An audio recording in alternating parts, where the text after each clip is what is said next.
media accounts you have. So you need to do that. There are residents who can help you with that. Aaron can help you with that. Something else that was mentioned. This is a group of thinkers back here. And another suggestion was that to get to that directory we keep talking about in Care Merge, you have to actually go to social on the tabs on the left, then click on directory, and then up comes the directory, and then you can use a search function to come with the names, or if you were looking. So for instance, if you were trying to figure out how to spell Bob's last name, like I was this morning, that's where I used it to come up with that. Okay, oh, yes. I'd like to make a suggestion. I don't know how you're going to do it now, but I think it would be nice to have a rotating board. For example, I think it's going to be hard for all four of you to disappear and four new people. We overlap. Yes, it overlaps. So we'll be getting 4 additional ones. Then we'll serve 1 year, the 8 of us together. Then by the following January, we 4 will go away. Don't say that. And then 4 will become the old 4, and we'll have 4 more. We don't want to say Is that The lady with the hot water problem reminded me of something. There seems to be a bit of a communications problem within the organization here. Let me give an example. There was a leak that was appearing down in the garage. We had a hole punched in our laundry room wall so that they could. Now that was 2 weeks ago. They didn't find the leak. They're going to have to there's no feedback to us. I have to go and ask, when is this going to be taken care of? Like the lady said, she's been complaining. Why hasn't somebody said, at least once a week, we're working on it. We've done this, and this. And I've got a whole series of examples like that when we had the problem with the gate opener. That went on for 5 weeks? And the only time I got any information on it was when I went out of my way to ask, hey, what's going on? And then when the problem was finally solved, I said, well, it was solved a week ago. Why weren't we informed? Again, there is a lack of follow-up communication. And I spent my career working in customer service with machines that cost $15 million. And if I didn't keep my customers informed of what was done or what was not done today, I got stomped on. Yes. Well, do you have anything to add to that, Bill? We will let Matt and I will let Emily give that. I'll give that direct feedback to them, because I agree with you that that's part of closing the loop and that's part of keeping customers informed. And so I will give that feedback and ask them to step up. And maybe I have caught myself. I'll see Emily in the hall and I'll say something to her, or somebody will catch us in the hall and say, hey, what about this? One of the easiest ways to make sure there's going to be follow through is documentation. And the best way to do that with Emily or any of the staff, with Marcus, with culinary, with any of them, is to write an email. When I've worked with Emily, not on the phone and not in person, but I've sent her an email, she tracks those really well. So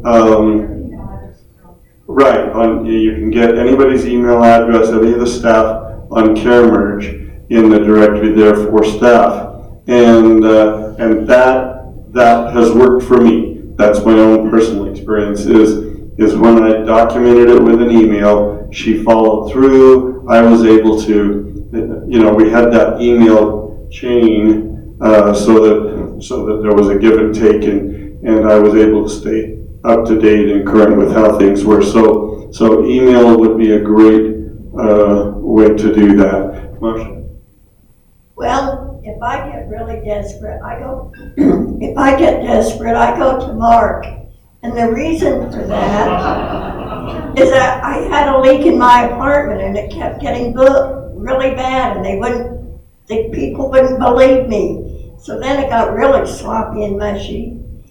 And the moment I finally broke down and told Mark, someone was down immediately.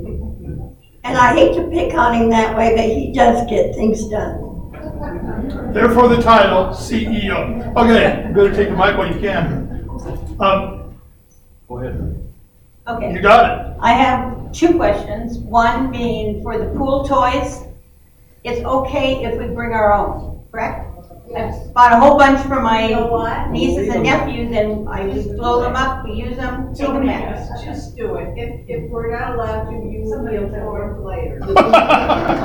Just don't leave them Okay, there. yeah, because I invested a lot of money, because nobody was, there weren't any down there, and we use them, and then I take them back. Yes. Okay, just wanted to make sure. And That's one way to solve the problem. Yeah. Or come to my apartment, I'll rent them out to you. No, I'm kidding. Oh, yes, tell Bob about it. No, Bob, and he'll let Yeah, him that's know. right. Yeah. And the second is CareMerge, which I feel is very user unfriendly. You have to go to too many places to get the information, and back and forth, and I get my information there, but I think it's very user unfriendly. And it seems like things were added after the fact, after the program was done, and which, that's logical for a new place and a new, program. However, I feel it's just too disjointed. And one other thing, can we print that directory off the CareMerge? Okay, so I'll address a couple of things. Aaron, correct me if I'm wrong, but do you have ways to manipulate the menus and things like that on CareMerge? Yes, we do have some access to that, and so yeah, we do have some access to that, and we can. So, because like Bill just said, to get to that resident directory, you have to know the magic track.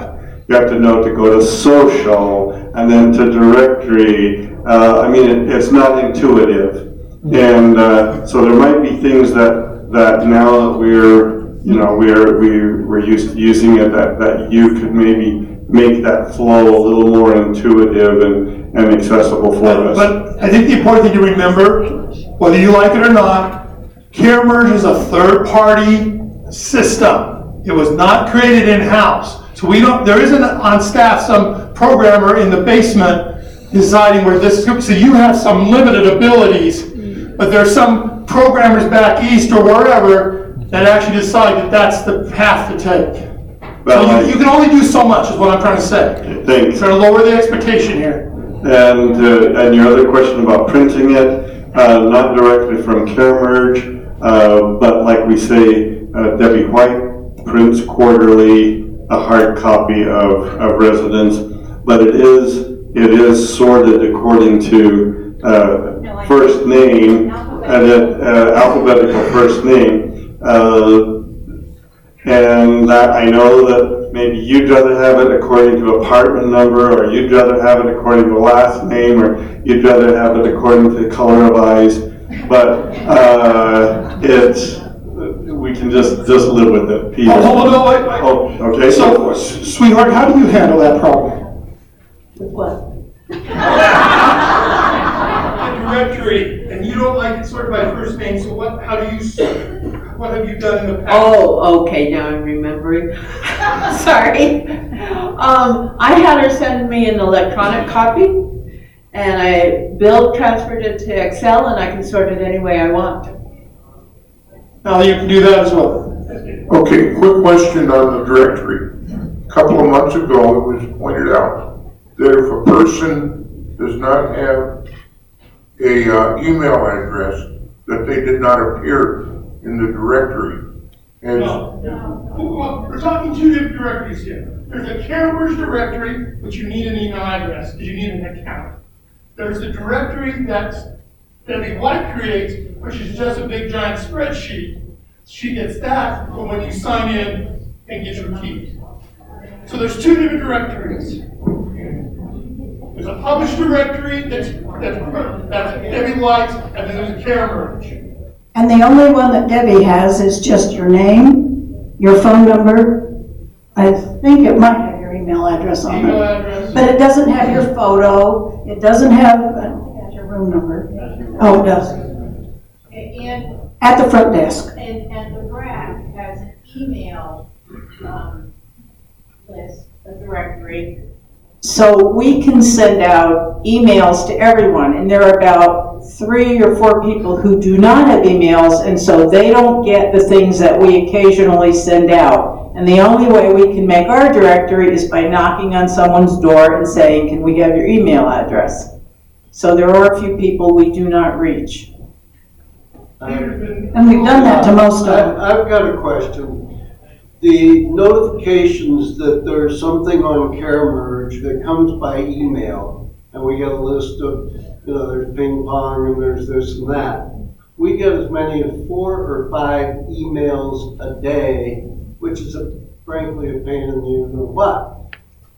If we could get one email, and with a list of the items, we see what may be of interest to us, we can click on Caremerge and go to that thing. But if we keep getting 4 or 5 different emails, we ignore a lot of them. And I don't think you want that. Can we get one? We'll have to talk to Debbie about that and see how they could do that. I don't know if they automatically, when she posts it on Caremerge, if it automatically sends the email. No, that's Jackie's job. Jackie sends out all those emails with all those cute little things and has you directed to Right. Caremerge. So we'll talk to Jackie. Well, Jackie and Debbie are in the same. No. One's a communication person. Oh, Jackie, that's I wanted to ask, how many of you would be interested in having a sauna? I'm passing a petition requesting that management consider adding a sauna to our facilities. How many would use it if we had one? If we have some interest, please sign my petition, and we'll see what happens. Thank you. You have a comment? Would you like to make a comment? I'd like to make a comment. For those of you who love to use apps on your phone, the easiest way to access this Caremerge is get the app. And you can even touch it to open it. So if you get 5 emails a day, you can just go through and slash the emails out and just go into Caremerge when you're ready by pushing your finger on it, and it'll show you all of that. It's so much easier than signing in to Caremerge with your password and all that. So get the app, folks. Go to the App Store. At the App Store. We'll provide some directions on how, with Erin's help, we'll provide some directions on how to get the app and get in touch ID. Okay, Erin? Okay. Because basically what she's saying is you just hit the button, at least on the iPhone world, you hit the bottom, your home button, and it lets you in. Okay, we're almost out of time. We've got time for another one or so. Oh, I've got it. You walk fast tonight, okay.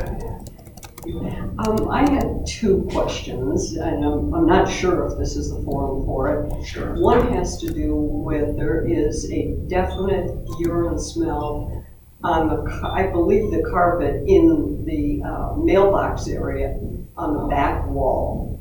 I don't know if somebody has brought their dog or cat or whatever, but Either one of those. Good to know, because if someone didn't tell us, we wouldn't know. yeah. No, it's downstairs where the mailboxes are. And yeah, maybe it's him. The other thing is, it is freezing cold where this link is on the second floor. And we're not certain if it's the link is not being heated and therefore it affects this whole hallway here, and then it's even affecting the second floor hallway. But the first floor seems to be warmer.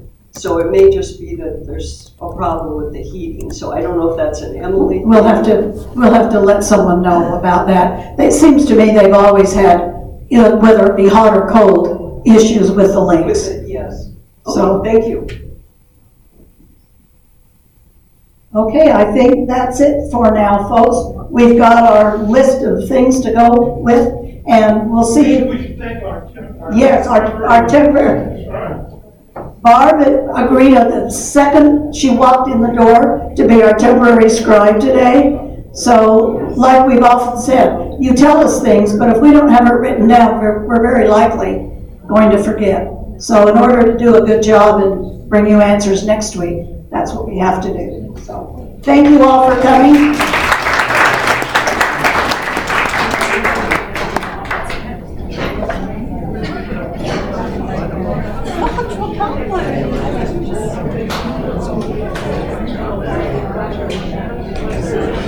That's what makes sense of this time not being wasted, right?